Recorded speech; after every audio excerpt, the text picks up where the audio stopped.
Professora Luciane Infantini. Espero que vocês estejam bem aí no período de quarentena. Eu sei que alguns estão trabalhando, outros estão em casa. De qualquer forma, é um período bastante complicado para todos nós. É um momento ímpar na história. E aí nós temos, então, que nos adaptar, certo? O intuito de fazer esse vídeo é abordar sobre a fenomenologia, no capítulo que nós estávamos estudando, sobre o que é a fenomenologia, de André D'Artigues. E a ideia de fazer o vídeo é para que possa apoiar os estudos de vocês e para que vocês continuem a leitura, né, fazendo a interlocução com esse vídeo, ok? Bom, então vamos começar. A fenomenologia, né, ela foi criada por Edmund Husserl. Ele era filósofo, matemático e lógico. Husserl, ele estava preocupado em criar um método que fosse que fosse contrário aos métodos existentes, porque para ele os métodos que haviam na época não davam conta de compreender a realidade. E aí ele se propõe o estudo do fenômeno. O que é fenômeno, né? Nós podemos pensar o fenômeno como uma coisa inusitada, como uma coisa atípica, e na verdade não. Para Husserl, o fenômeno é tudo aquilo que se apreende pelos sentidos. Então, por exemplo, esse vídeo, né? Vocês estão aí em casa, estão assistindo, ou no trabalho, né? Estão assistindo o vídeo e esse vídeo ele está chegando para vocês pelos órgãos do sentido, ou seja, pela visão ou pela audição. Vocês estão tendo contato com ele. Então, isso para vocês é um fenômeno, certo?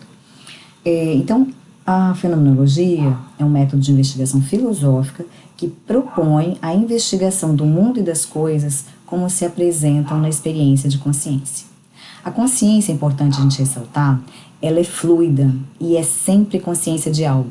Não é a consciência no geral, não é um fenômeno identitário. Ela é consciência de alguma coisa. É aí a noção de intencionalidade que a fenomenologia traz para a gente.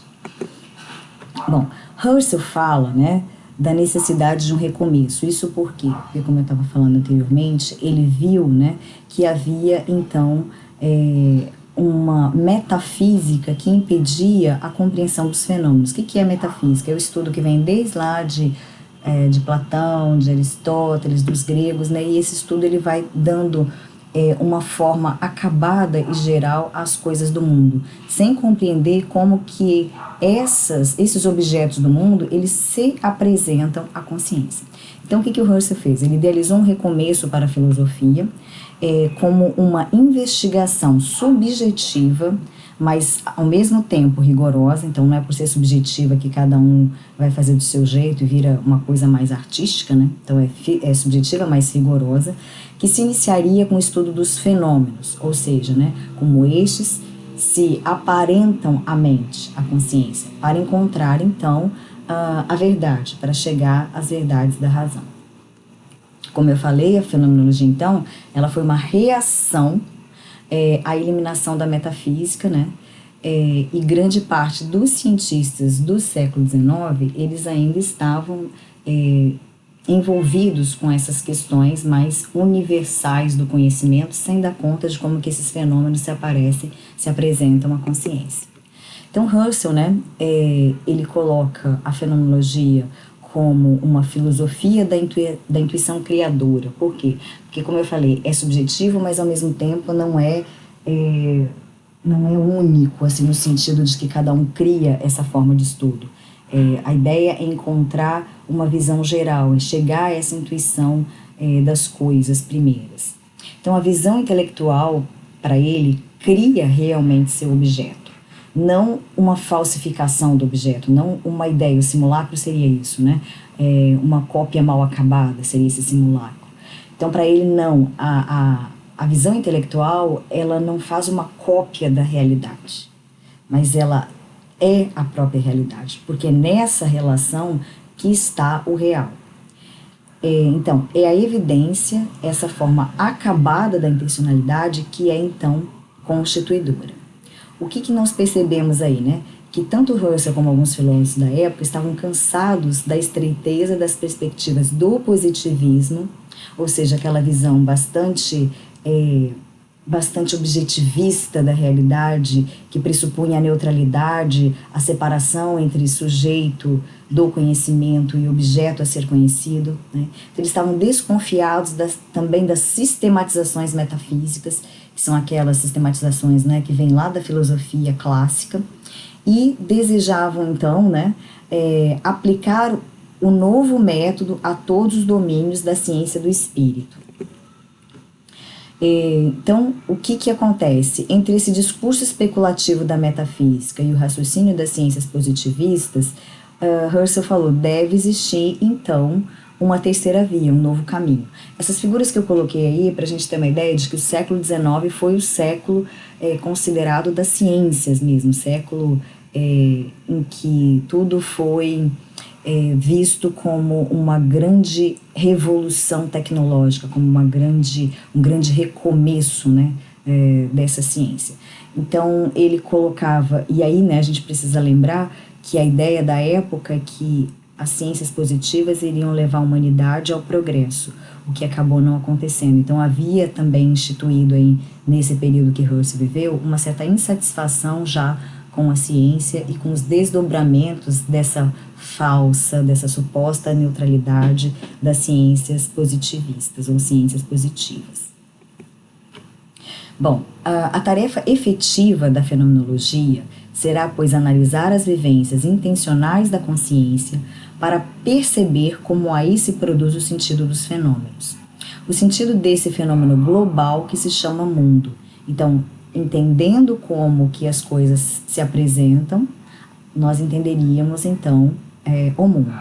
Trata-se, né, então, para empregar uma metáfora aproximativa, de distender o tecido da consciência do mundo, ou seja, seria não ir para nenhuma, vamos dizer assim, nenhum tipo de conhecimento mais transcendental, mas um conhecimento que fosse objetivo, mas não objetivo naquele sentido positivista, né, que colocava as coisas de uma maneira muito técnica, muito mecânica. Então seria realmente estender um pouco mais esse tecido da consciência e do mundo, essa ideia do Husserl.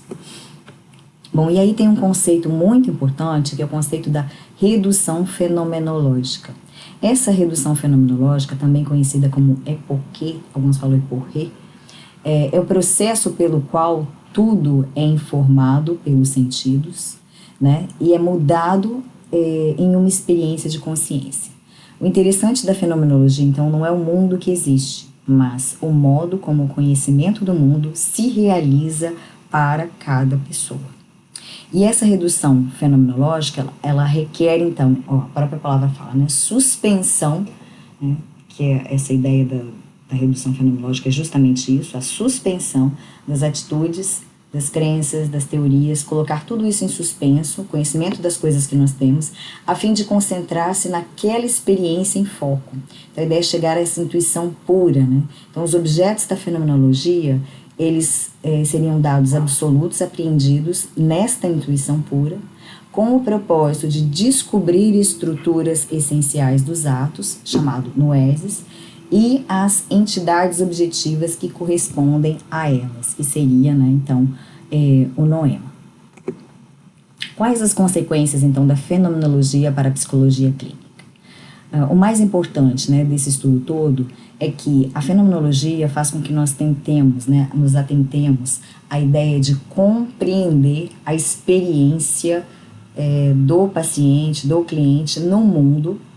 Então não é um paciente qualquer, abstrato de qualquer época histórica, é o paciente do mundo atual. E aí nós temos que entender esse contexto. E de como esta pessoa que está lá na nossa frente, né, percebe o mundo à sua volta. Nesse sentido, então, né, eu espero ter contribuído aí para que vocês tenham um pouquinho mais de conteúdo, um pouquinho mais de informação sobre a fenomenologia. Podem anotar as dúvidas, né, e assim que possível a gente fará uma discussão dessas questões que vocês têm, tá joia? Ótimos estudos, tudo de bom para vocês.